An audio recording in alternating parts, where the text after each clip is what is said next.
you're gonna see that it's saying recording over in the left-hand side. So that way other people can watch it if they're unable to attend right now. I also want to welcome to this meeting, Alyssa Garcia. Alyssa, would you wave? For those of you who haven't had the opportunity to meet her yet, she is our brand new aquatics supervisor for Fred Endert Pool. And so, Alyssa, do you mind just saying hello real quick and telling our pool patrons a little bit about yourself? I lost them all, Dan. Fuck. No problem whatsoever. As soon as I unmute myself.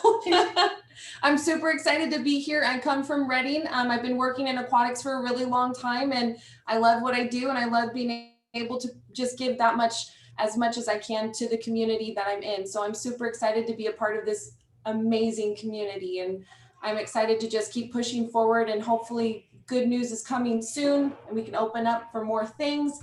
I'm excited to get you all in the water, that's for sure. And we at the city cannot wait for you to meet Alyssa. She has a wonderful personality and is so eager to help you all when we come back in and answer any questions. And she's down at the pool right now. As we speak, she is at Fred Endert Pool. So that's pretty exciting news. I wanted to also just let you guys know at the bottom of your screen, a little Zoom technology for those of you who aren't familiar. If you pop on participants, you can see your name, or you can raise your hand if you have a question. There's also the chat box you can click on, and you can enter in any questions or comments you have. Like I said, we're recording this and your feedback is really important. Done a lot of Zoom meetings with the community, and sometimes texting it or typing it in is more comfortable. Sometimes just sharing your thoughts is important, is the best way to participate. So we wanted to make sure you have those options. So with that, I am going to jump right into our pool update for tonight. So to start off with, this is our pool update. And what is this doing? Eric, do you have any tips on why this is doing this? No, as a matter of fact. let me go to your office real quick and I will see if I can provide some assistance. Sorry, you guys, technical difficulties. Here, wait, maybe. Nope. Is Eric Weir Bob Weir's son? Hmm? Is Eric Weir Bob Weir's son? I don't think so. Oh. I'm gonna go ahead and mute you. He's actually Richard Weir's son, but that's a side point. So I am, Mr. Weir's gonna help me with this. What do you do to make it not do that? It's prison. Oh, wait.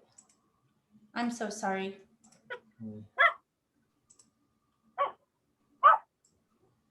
So when I go to prison, I guess I'll just do it like this. All right, we'll go to slideshow, right? Up there, slideshow, over here. Okay, now flip the display settings, swap. That one? Mm-hmm. Okay. Should we go? Can you guys see my screen now where it says Fred Endert Municipal Pool? Yes. Yep. Okay, here we go. Wonderful. All right. So moving on, just a pool update. It feels like we haven't made progress, but we've been close. And so, but there's a couple things we want to bring to your guys' attention. Consistently throughout the years, the pool is running at a deficit of between $200,000 and $575,000 a year. That money comes out of the general fund. This means with our revenues and our expenditures, the pool costs the city between $200,000 and $575,000 to stay open. Because of this expense to the general fund and to the city, you all might remember in 2019, they hired a consultant to come in and do the pool master plan and really evaluate the pool.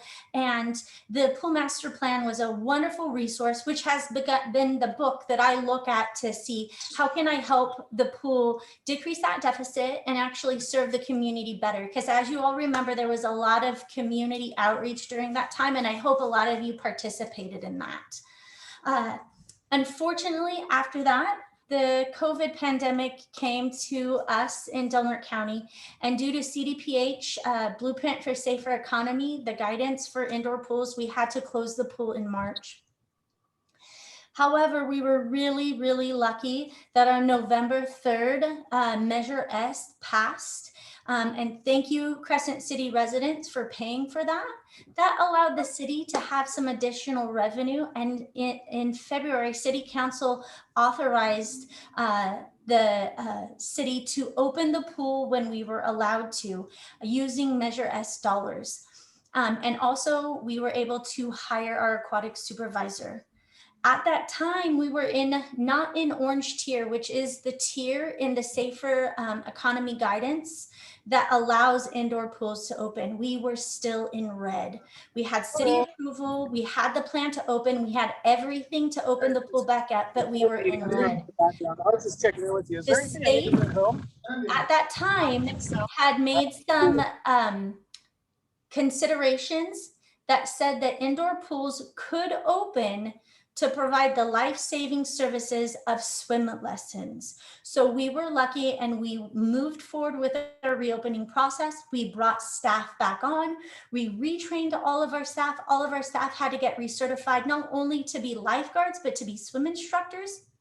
And with Alyssa now on team and a bunch of our other city staff like Sunny Valero and some great community members, we also did some additional training about customer service and how we want to move forward with working with the community at the pool.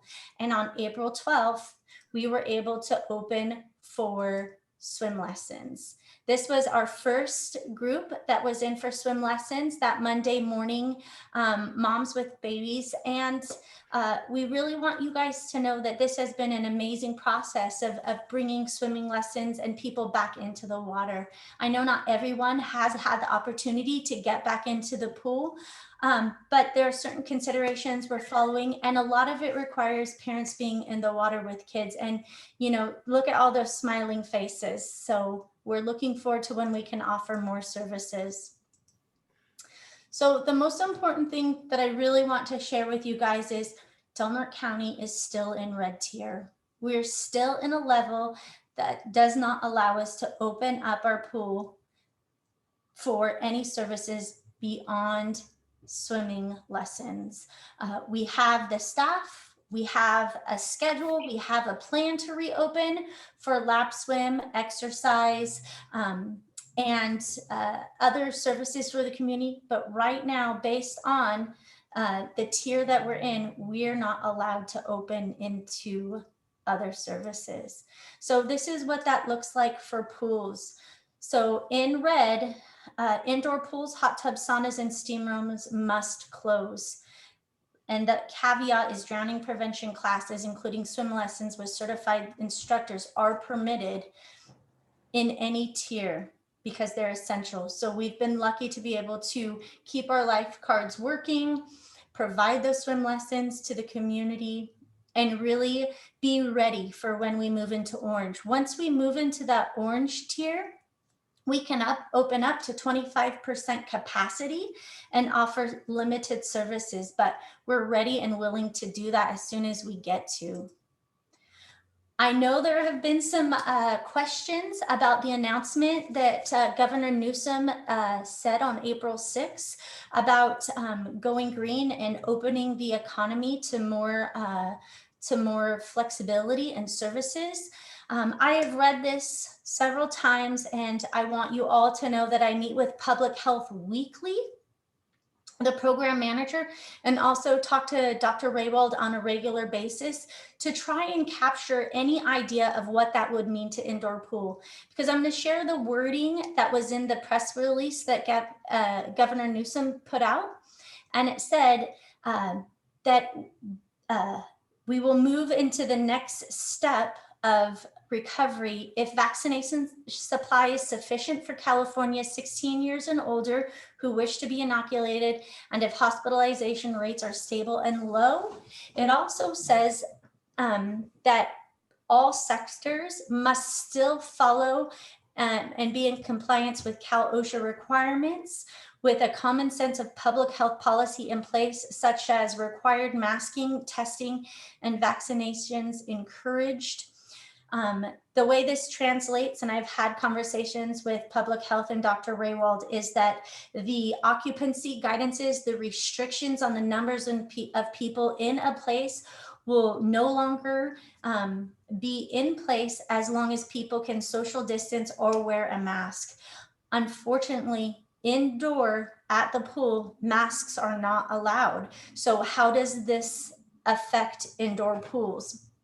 I've asked the question weekly if there's any guidance or any information out from the state about what that will mean, and there's no guidance about indoor pools and how this transition will impact us. I want you to know I ask on a regular basis. It's really important that we get our seniors, our disabled people in our community back in the pool. And we're constantly looking at the guidances coming out and any information coming out. The one information that I do have is that the current direction it appears the state is going is that the loosening of those guidances will also be linked to the number of people vaccinated in a community. Right now, the number I got today from public health was that we have 40% of residents in Del Norte County who have at least had one shot, one vaccination. Unfortunately, it appears that communities that are going to be able to go green and have less restriction, there's a spreadsheet that was shared. It looks like it's 50 or 55% and above, and we're still at 40% vaccination. So this is where, if you know anyone who is teetering on getting a vaccination or not, if you care about the pool, that might help us open sooner. There is no clear direction on that, but that is the recommendation I was given from public health to encourage anyone who is considering vaccination who hasn't yet to go out and do that. That might allow us, even if our positivity rate keeps us in red, if our vaccination rate is higher, that might allow us to be able to open earlier and be able to provide services in the pool. So that was the latest update I got today on the COVID restrictions and why we still have to be closed to regular exercise services with the pool. So with that, I want to just stop here for a second and let anyone who has any questions have an opportunity to ask them. Does anybody have any questions? You can raise your hand or just unmute yourself and ask. What about having people who have been vaccinated and can prove it have a time when they can use the pool? I've asked them to look into that for us, if we can do that, if we can allow that. If someone provides proof of vaccination, can we allow sometimes for them to come in and swim when we're in red?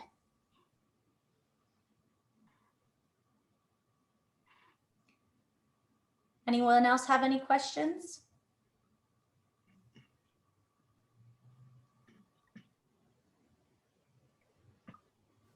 All right. I know it's not the news any of us want. I know it's killing our aquatics team down at the pool. Swim lessons, at least they're down there doing it, but it's a lot of hard work for our guards to offer swim lessons all day long. They're doing a really good job, but it's really tough doing that from early morning into the evening. David, did you have a question? You unmuted. Oh, no, ma'am. I didn't know I unmuted. Sorry. Oh, okay. I didn't know. I just wanted to make sure if anyone had any questions, you had a time to ask them. All right. Well, then we have some other information. Wendy, Holly, yeah. At any point, will utilization of the pool be contingent on an individual basis for being vaccinated? Well, I've asked that to Dr. Raywald and to Melody Cannon-Cutts, Program Manager for Public Health. Can we, we're only open right now for swim lessons because we're in red tier, but moving closer to that June 15th, because we are an interesting caveat, can they ask, is there a way for us to request that if vaccinated people show proof of vaccination, that they can come in for exercise or lap swimming. And so they're looking into that for us to try and see if we can do that. But once they open up completely, if that's what happens, who knows what will happen with the state essentially in the long run. Will there be a differential of those admitted, those that are vaccinated versus those who are not vaccinated? No, we don't have anything in place. We really thought we would be out of red tier to orange tier sooner than we are. So we were really just hoping to open up our capacity to 25% capacity, which is a pretty good number of people for our pool to be able to come in and have services. But as of yet, there's not a plan or any guidance for us to follow about allowing just vaccinated people into the pool. And when I say that, I really want you guys to be clear that in order for us to open the pool and be in compliance with our insurance company, we have to follow state guidance and or direction from public health. And so when I keep referring to the guidance, that is because that's the direction we've been given from our insurance company. And it's really important that we fall within those lines. Holly, I have a question. I know that voice, Dan. Oh, you do. Thank you. Thank you. Good morning. This is all tied into what Jim had said and maybe David had said about the vaccinations. Why is it that the people who have been vaccinated are being held hostage by the state by not allowing them to use the facility? Yeah, and I don't know what, I think that's what we're looking for at the June 15th day. I really think that's what we're getting to, is some kind of guidance to allow people who are vaccinated or communities that have higher rates of vaccination to be able to have more flexibility. It looks like that's where it's heading. Communities that have those higher rates of vaccination, there's that herd immunity that you've heard this whole year and so long. That's the proof that we have it, so we can open up more services.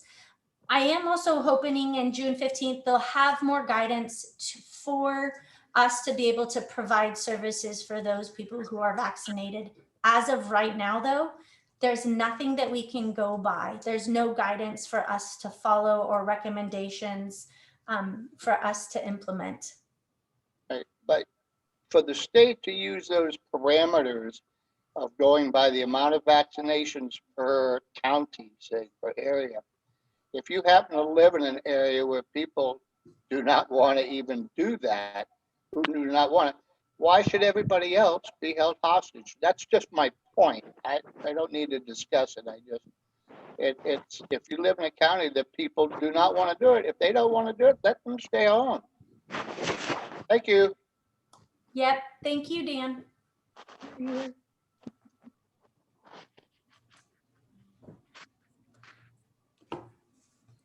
I really just want to be clear to everybody that we are as eager to get you in the water as you are to get in the water. I mean, our team is down there ready and waiting, right, Alyssa?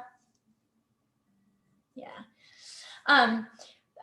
What I do want to move on to is just let you know how swim lessons are going right now. We're not just offering swim lessons to children. We have tried to find caveats to provide stroke school and swim lesson opportunities for all ages. And with that, I'm going to pass it over. I'm going to share the PowerPoint and pass it over to Alyssa to talk about what she's currently doing at the pool. All right.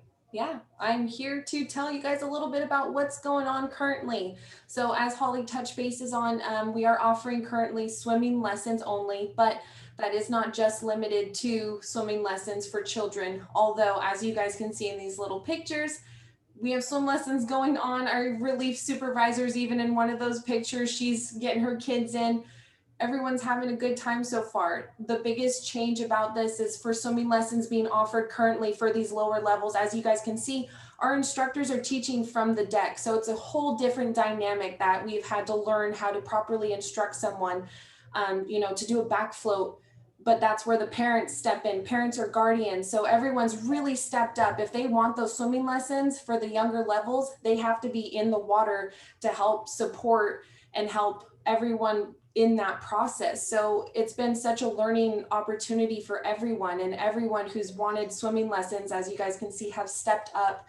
And it's just been an unbelievable experience, because at first it's sort of like, oh, I have to get in the water. What's going on? But the fact is that all the feedback that I've had so far is that everyone actually loves it. All these different changes, all these things that are happening, they're getting an opportunity to bond with their child, which normally they wouldn't have had that opportunity, or to even help teach their child swimming lessons, right? So it's just been this amazing opportunity to be able to offer things, even though it's not the way we usually do them. We're still providing these lessons, and kids are still having this amazing opportunity to learn life-saving abilities. So it's been an amazing opportunity. We are currently working on schedules that are only on a 3-week session. Due to things changing so quickly, we are putting out one session at a time. So before we even began, we put out a survey to the community, and we got over 180 responses. We were asking all sorts of information, the types of levels that people were looking into, the days, the hours, the availability. So we did our best to basically provide as much as possible. So we do have full swimming lessons offered, and then due to staffing availability, it's not 100% of the day, but it is quite most of the day. So we're currently in session 2. We're preparing for the 3rd session of our swimming lessons. Registrations do end tomorrow. So one of the biggest things for these last 2 lessons is that we're actually implementing adult stroke/endurance school. So those adults who want to come in and swim laps, they have an opportunity to basically come, as you guys can see on this current schedule, Monday, Wednesdays in the morning, Tuesday, Thursdays in the evenings.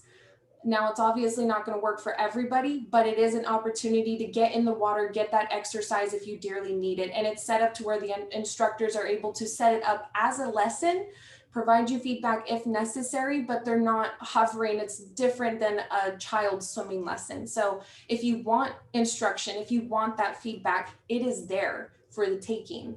And it's just an opportunity to get people in the water. And if the group lessons don't work for you, we have Fridays and Saturdays for individual lessons. So we have a lot of availability. And then basically we're trying to keep our website up to date on what classes are filling. So most of the information that we are updating consistently is at the new website, the crescentcity.org. We have a Fred Endert Municipal Swimming Pool department page. So that's really where you're going to get most of the swimming pool information that's going to be updated, not just about swimming pool itself, when we can open, COVID tiers, but the swimming lessons. So you'll find registration forms and the current schedule. And as you guys can see, we have at the bottom of the schedule highlighted classes are full. So basically we are trying to keep everyone updated as to what classes are filling up as consistently as possible. So again, yeah, this Thursday is the end of this registration signups, and then we're posting the next schedule about a week into the next lesson. So it's kind of, we're trying to tackle it head on, and we're just getting ready for that next session to be coming about very soon. So we're very interested to see what else we can offer as our students are getting out of school, who are the instructors, a majority of them. So we'll be able to potentially have more offerings of lessons. So if that's what we can offer right now, we're looking to hit it hard and provide as much as possible. The other thing we want to touch on real quick is, as I discussed earlier, once we get to orange tier, we'll be able to open to more aquatic services. But in order to provide swim lessons within the red tier that we're currently in, we have to do a 3-week schedule, right? So we have to post that schedule 2 weeks ahead of time to give parents and families time to register for that class, and then rerun that schedule for 3 weeks. So the aquatics team is consistently checking the tiers to see where we're at, trying to get as much community feedback as to which lessons are filling up, what lessons people need, what times work for people, and then we modify the next session that we offer to meet the needs of the community. So this would be a time to either put in the chat, yes, I'd like to do adult stroke school, but this is the time that works for me. You can call Alyssa down at the pool, leave a message. You can email us. Both Alyssa and my emails are available on the Crescent City webpage. If there's a time and you're interested in stroke schools or something, please let us know, because we're trying to meet the community's needs. So don't hesitate to reach out to us and let us know. The other thing is that we have to present that schedule based on where we're at in the tiers when the schedule has to be posted.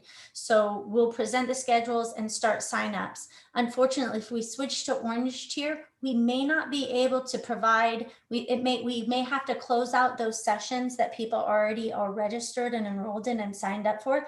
We have to complete that schedule out before we can move into aquatic services. So other aquatic services. So please bear with us. If the timing of switching levels or guidances is in the middle of a swim lesson, it may take us a few weeks to close out what we're doing and then come up with a new schedule for staff and get it out to the community to be open to the other aquatic services like exercise, lap swim, and those other activities that you guys are really interested in. So with that, I just want to stop and touch base with everybody. Do you guys have any questions so far about swim lessons, availability, anything you'd like to say about that?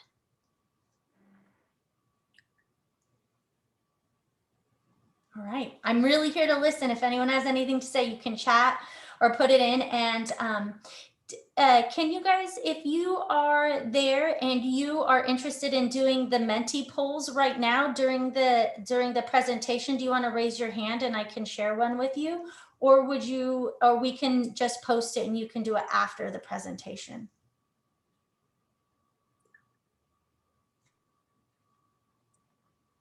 Okay. I'll post it and you guys can take the poll after the presentation. They're really fun. I'll post one real quick and then see if anyone would like to do it. So if we go to,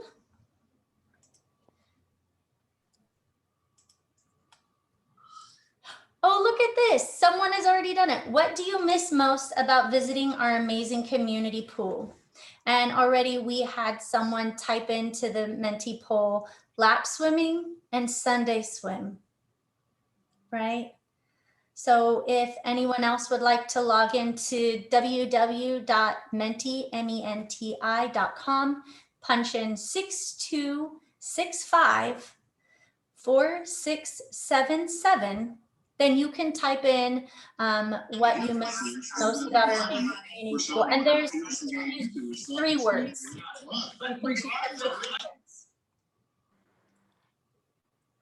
All right.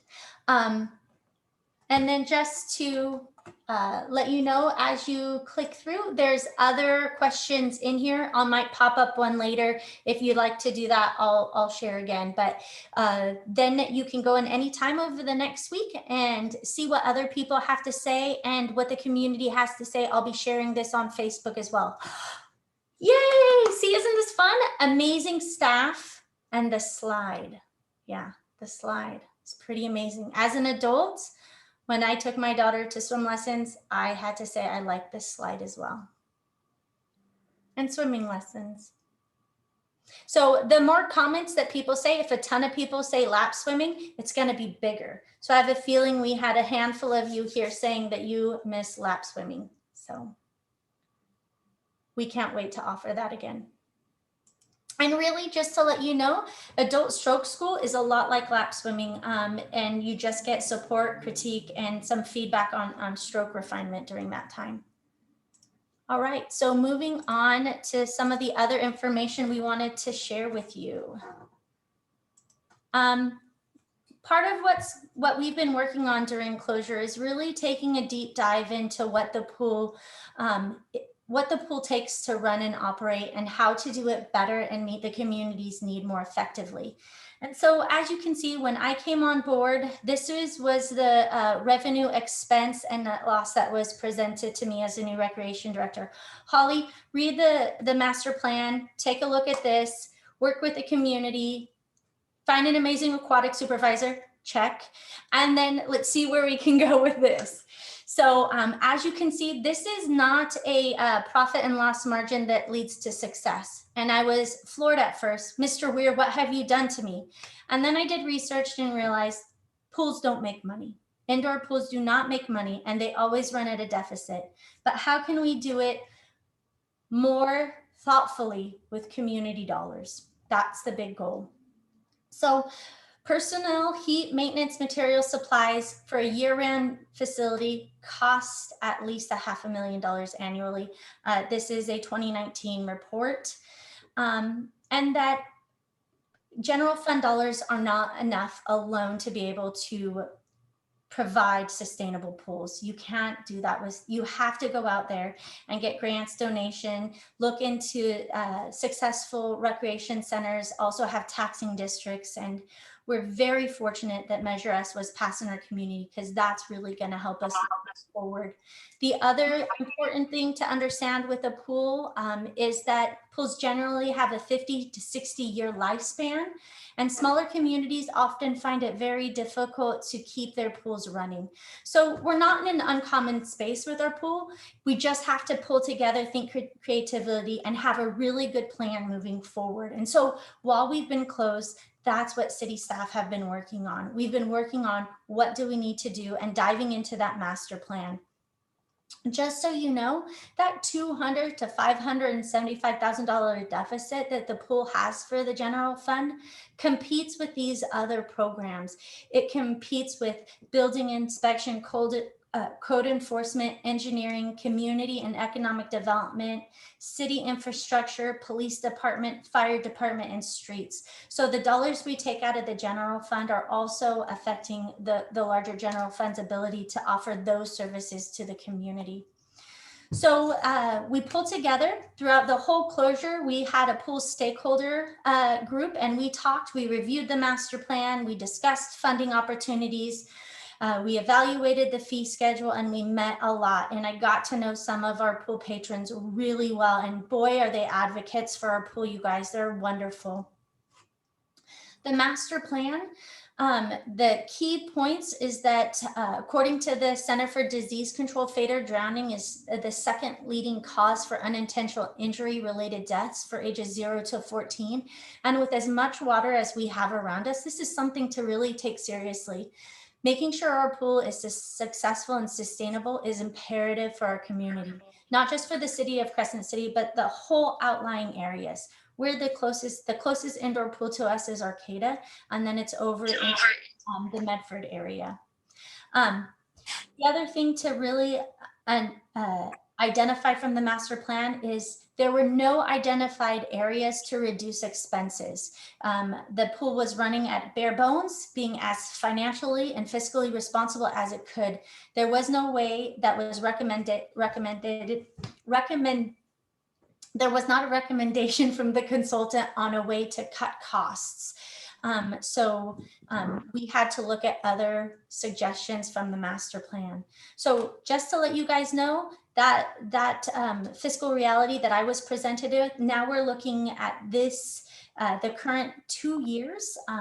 Last year, this 2021 that will be closing out shortly was $345,000 deficit. Next year, because of required maintenance, facilities, and increasing minimum wage, we're looking at approximately $600,000 deficit. And that's where we really have to say thank you for passing Measure S. I don't know what we would do if that hadn't happened. So we're amazingly grateful, but we're still working at a deficit at the pool. So one of the biggest things, one of the reasons is inflation, and the other reason of increasing costs is minimum wage has gone up. So from 2017, it started moving up incrementally.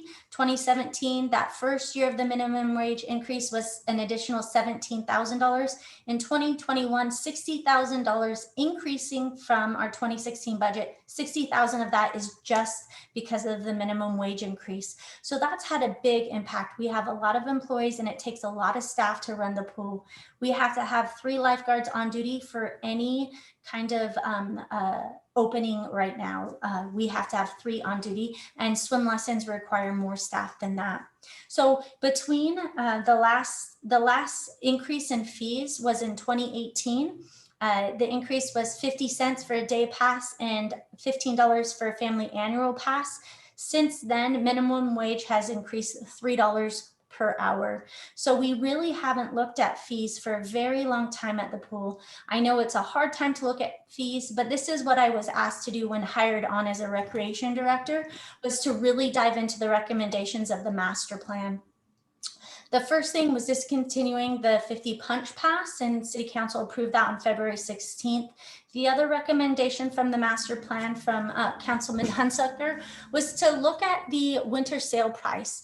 The recommendation was either discontinue the sale price or make it your annual pass, because the bulk of our patrons buy the passes during that winter sale price.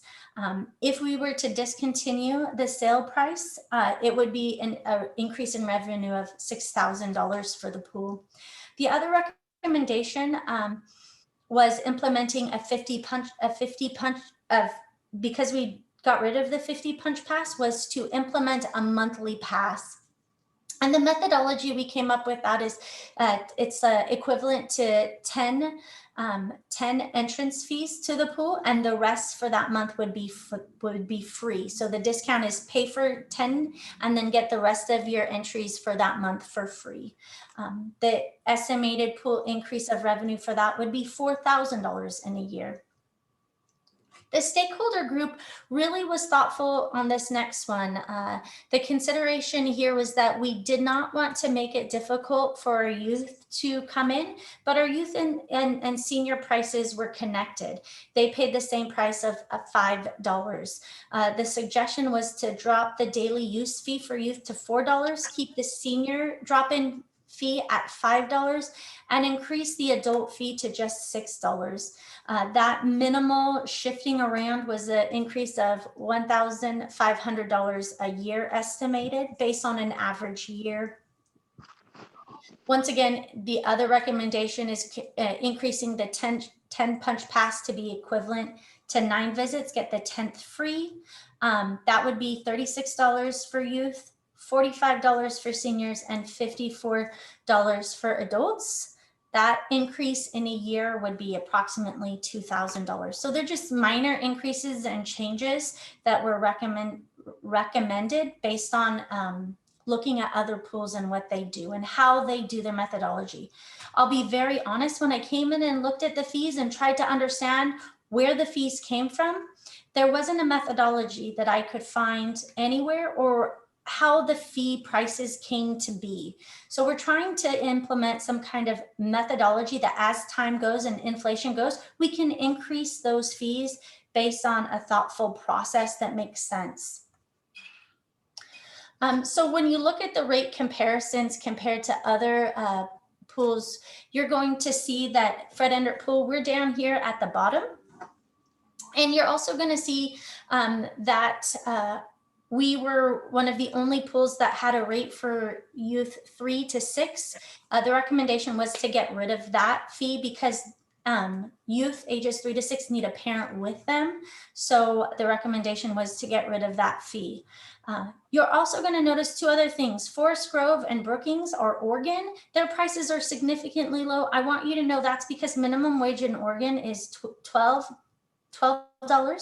to $12.75 an hour. Different than California. California fees are going to be higher based on that minimum wage. The other thing you're going to see on this that other pools have is a non-resident fee.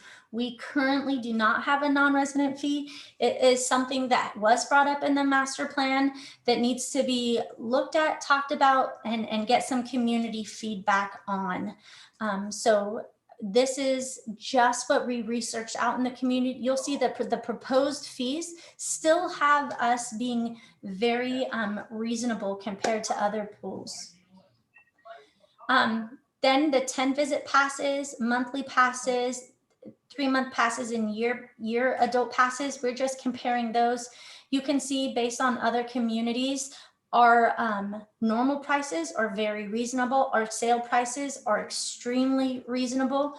And I know that's because the community, the community wants to use the pool. Sale prices are a good incentive to get people in to purchase passes. But we just need to take a look at this and evaluate this and bring it to you guys and get some feedback from you on these prices. And many of you travel. I've talked with many of you that you travel to other places and other communities. I want you to know also that Brookings is only open for 3 months out of the year, and they do not operate an indoor pool, and they do not have to heat it year round. Their overhead for operating their pool is much less than Fred Endert Pool.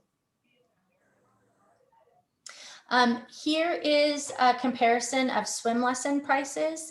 Alyssa and I were just talking about swim lessons when she worked at Reading, and she's just amazed at how reasonable our swim lessons are for our community because of how important the city feels swim lessons are for kids.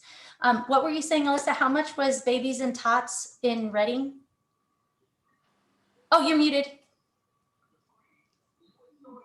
It's about an $82 fee the last time I was there for a few lessons, right? So it wasn't anywhere. $38 or $33 is what's being offered right now for a parent and tot class, and $82 was for, a baby's class too. So it was significantly different.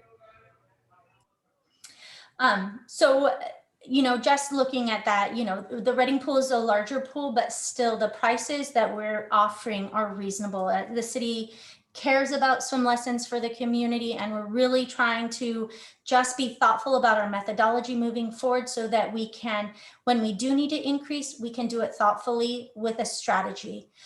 The other thing that we really need to look at is increasing the price of this slide during rentals. It takes 2 additional staff people to run the slide, and we were only charging $30. We really need to charge a little bit more for that slide time in order to cover the expense. We're not recouping all the expense and all the time it takes to run those recreation swims and rentals, but we do need to be thoughtful about it. Also increasing the lifeguard training we offer out. We offer a lifeguard training for $100. Other communities, it's $200 to $300 for lifeguard training. So $250 would cover the staff time and the closing of the pool for other services to provide those lifeguard lessons. So this is, our team was really looking at all of this. Here you're going to see it's broken down very clearly, the current prices, the suggested prices. You can see that for the yearly price, the current price is $450 for youth. We're suggesting $360 for youth. We're suggesting for our yearly passes that the cost for 9 months. And then you get the remaining 3 months for free. That's the methodology. Pay for 9, get 3 for free. Same thing with the 10 punch pass, pay for 9, get the 10th free. The monthly passes are equivalent to 10, coming in 10 times a month. The rest of the times you come in are free for that monthly fee. And that the family fee is equivalent to 2 adults, and really encouraging those families to bring youth in. We wanted a methodology. We wanted it to still be reasonable to the community, but we needed a way to assess it and increase it as time goes on. Right now, chlorine prices are going up, gas prices are going up, and we still will have another increase in minimum wage next year. So we just have to really look at these things. The suggested recommendations for swim lessons, once again, just increasing them minimally based on staffing hours. the cost to be able to have staff in the water providing lessons just has gone up over the last couple of years. So looking at that and incrementally increasing it. Like I said, the last increase to any fees was in 2018. So the big question is regular prices versus sale prices.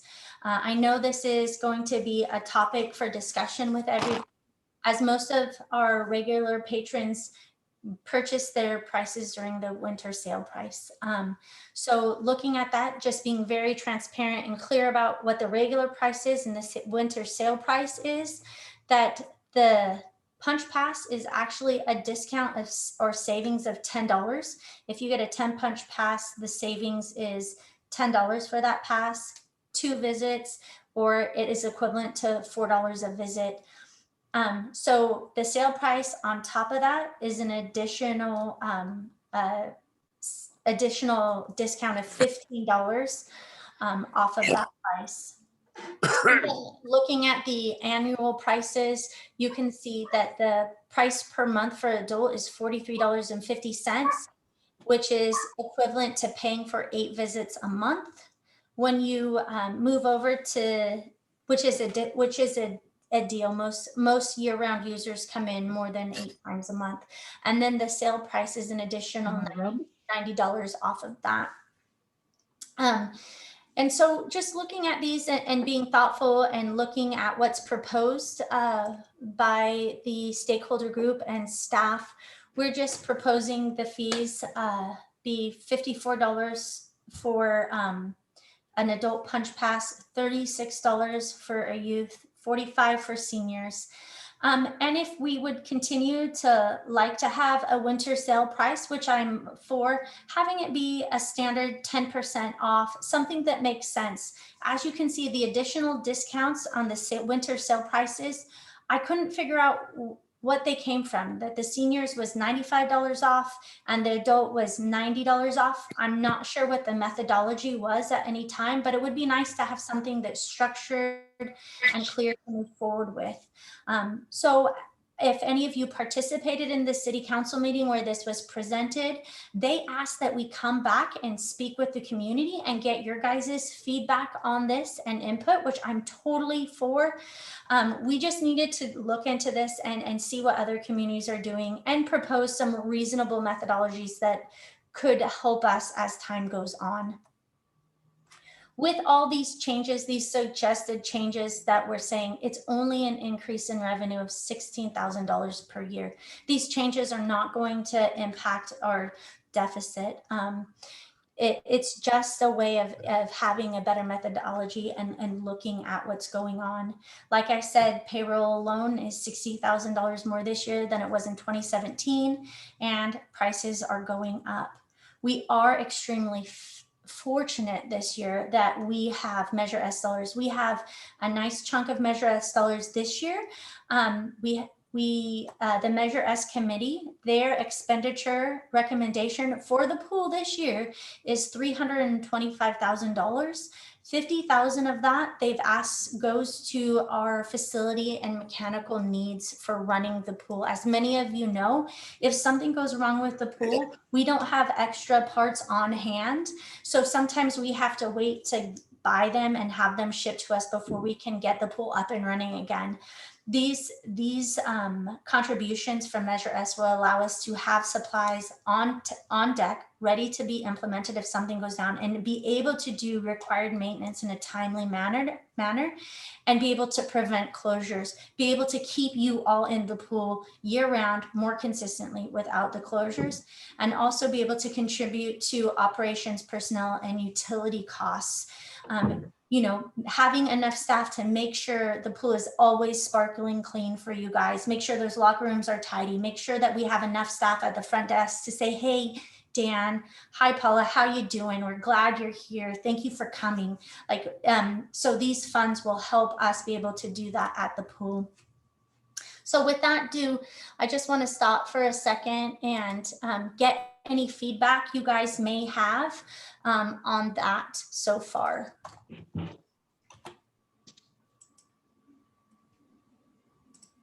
I see in the chat, excellent proposed fee schedule, very reasonable prices. Thank you, Julie. Thank you for that feedback.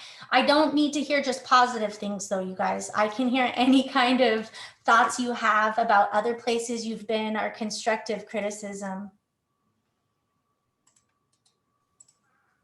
I have a question. Yeah. What is the fiscal incentive on the part of the city to promote these discounts? What is it, the idea that they believe that given a 10% discount would increase people to go ahead and buy more passes? Is that the rationale, or I mean, what is it? Was it in the head of the city to even think about discounts? Holly, maybe I'll field that one, because actually Holly and I discussed this one just today, and when we were looking at the sale price, and you look at historically with that sale price, 90 to 95% of the annual passes were bought during that sale time. And there's a reason that sort of department stores and whatnot, they offer, holiday sort of sale prices. And so it was just that, but we do want your feedback on it. But the thought was, if you offer a sale price or you offer some sort of an incentive right around that holiday season, people might be more apt to buy those, give them out as gifts. And if you didn't have that sale price or you didn't have that incentive, they might not think about the pool, or we couldn't advertise it as a sale or a deal. So that way it was some way to get them into the pool, buying those annual passes, and then they would hopefully use that throughout the year, and it would create some more customers. So it was more of a marketing thing than anything else. I will also say that portion has not been discussed with the council. So we are looking for community feedback on that piece. If in fact that was the case, then did it actually have an impact in the past? I can't look at it from my angle, because discount or no discount, I'll be paying for a pass. That's the way I'm going to work. But are there enough people other than me to make this thing cost effective? Well, it was really, how much is the city? We don't want to say losing, but almost all of the annual passes were bought right at that time. There was only, out of the, I don't know, have the exact numbers in front of me, but over, 100 passes, I think were purchased. There was only like 3 or 4 of them that were actually purchased outside of that sale time period. And that sale time period was such a value, that really the city did lose money on that. So I think if you look at a small sort of value as more of an incentive, like a 10 or a 5% discount is sort of what we were thinking, that might be more of an incentive where you don't lose those people that maybe wouldn't buy them during sale prices, but also you still have that incentive for people to go and buy them. Holly, feel free to add, or Jim, if you have more questions, anybody jump in on this. I like a good sale myself, so I'm not opposed to sale prices at all. It was just when reading through the master plan, it was the conversation of the city needs to really take a look at, is that sale price the price they want to be the regular price? Because that's when most people are buying it. So you have to take a look at it and make some thoughtful decisions about it. The recommendation throughout the master plan was take a look at your prices and then come back to your city council and talk to your community and move forward. But it's really a challenging time when the bulk of our passes are bought at that time for staffing and making sure we have enough people there for customer service and tracking, really looking at that as well. And the other thing of looking at when we got rid of the 50 punch pass is a monthly pass to be able to spread that out throughout the year for our patrons as well. So maybe you don't have that for that yearly pass, but how can we make it easier for you with a monthly pass? The other thing, Randy, I saw that you said in the comments, does the city qualify for silver sneakers? That's another reason why we looked at fee schedule and prices, is because we're looking at Optum, silver sneakers, and AARP and working with those insurance companies to be able to help pay for some of the fees. They prefer monthly fees as well. They will pay a portion of monthly fees. And so having a monthly fee is a really good starting place to build that relationship with those companies. So we've talked with them and we're working towards towards being able to implement those things. The problem is when your prices are so low and then you do something else, you have a company that comes in to support you or get scholarships for it, you're still not increasing your revenue or your sustainability. So you have to look at those prices and sustainability and then be able to look at and say, how can we support the community members that still need support, right? And so we are doing that. We're looking at community partners for scholarships. I've already met with Optum. We have information going out with Silver Sneakers. Alyssa's meeting with AARP to work with their programs to try and get that in place. Once we have a fee schedule, then we can move forward and be able to get some of our seniors and community partners signed up for those programs.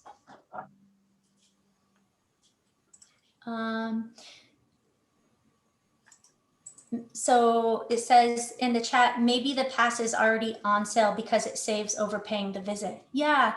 So when I was assessing it, Julie, that's a good point. There's already a discount when you have a monthly pass or a yearly pass, or there's a built-in discount. The sale price on top of that is an additional discount. So when looking at sustainability, it's a question you have to dive deep into. And that's really why we wanted to bring it to you guys.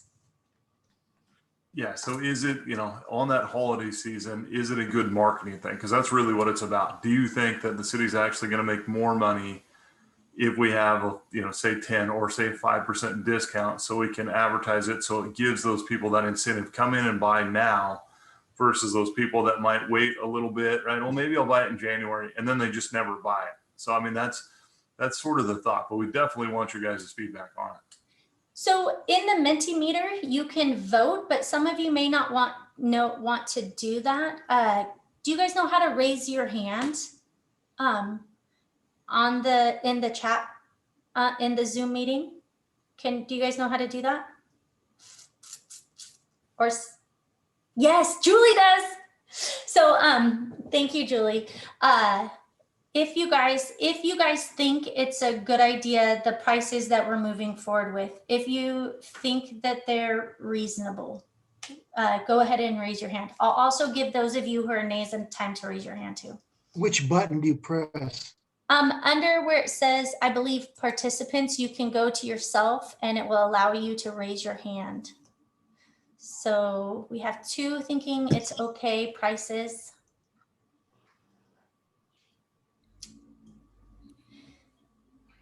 All right. And then if any of you, I'm lowering your guys' hands. If any of you feel like,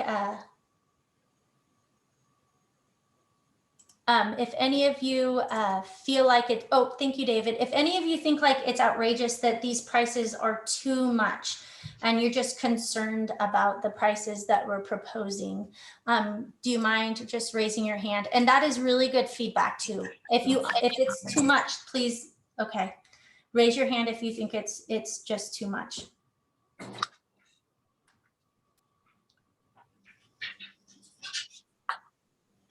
All right. To raise your hand, you have to go under the three dots where it says more.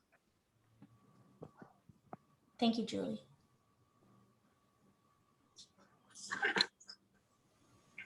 And if you don't feel comfortable doing any of those things, you can email or call Alyssa and I and talk one-on-one and give us your feedback. We're available for that as well. And what do you guys think about the sale price? Do you think we should keep the sale price or get rid of the sale price? Should we have a sale?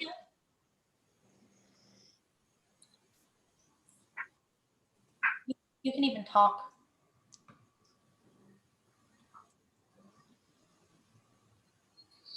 No takers. That's okay. It's okay.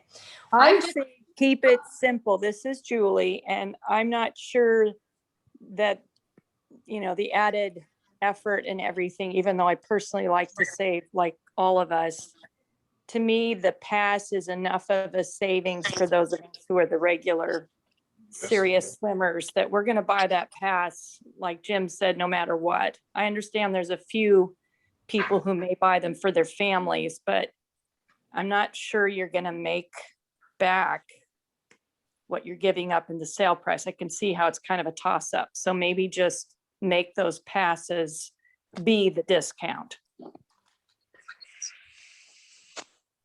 Thank you. I think that's good feedback, and it's similar to what the Councilman Huntsaker said in his master plan too. Is just just do away with it. You're going to lose more than what you're going to gain.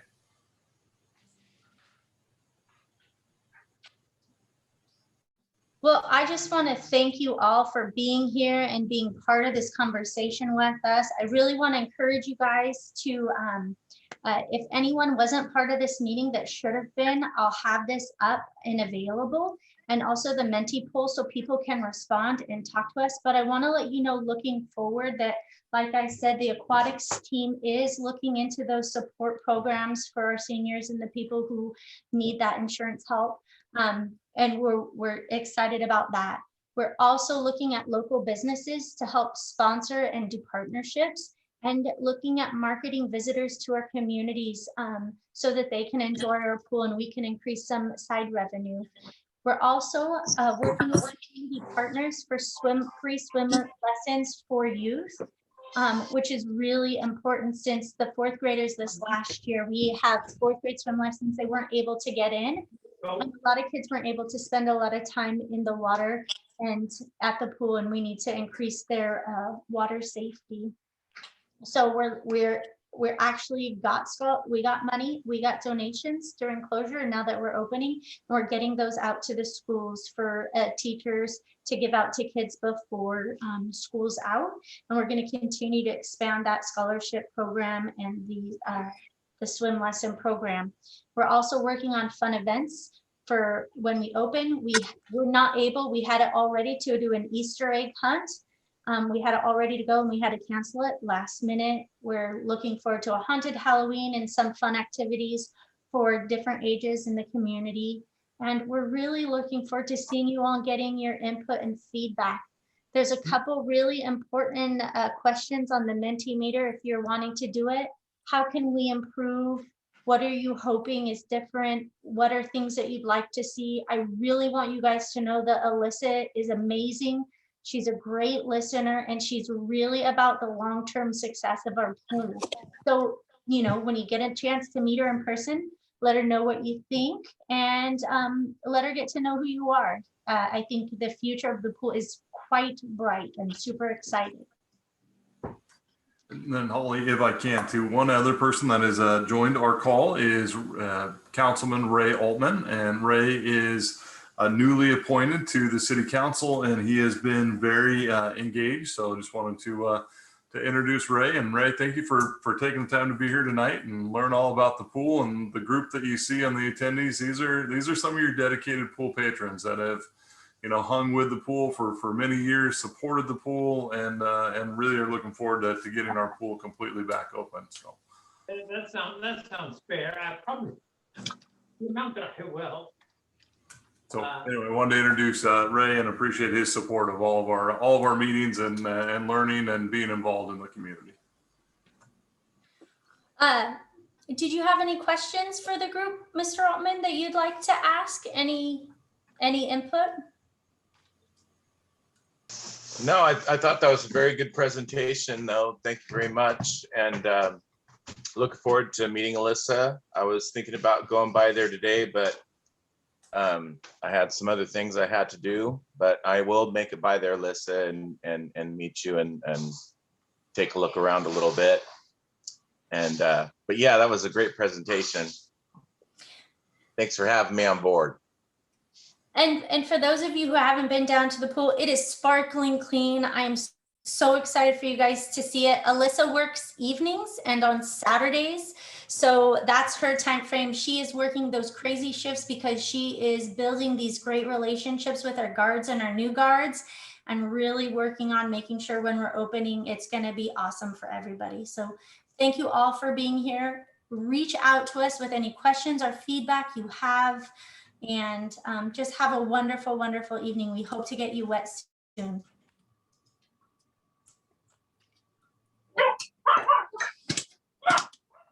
Bye, Julie. Bye, Stone. Thank you. Take care.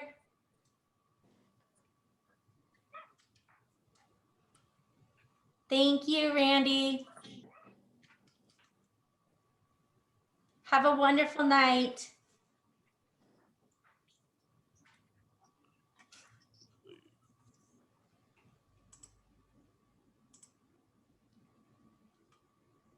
All right.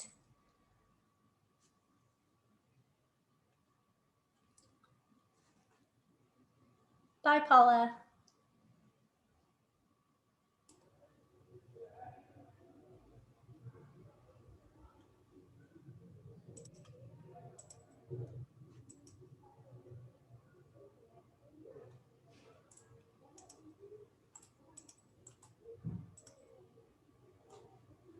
Okay.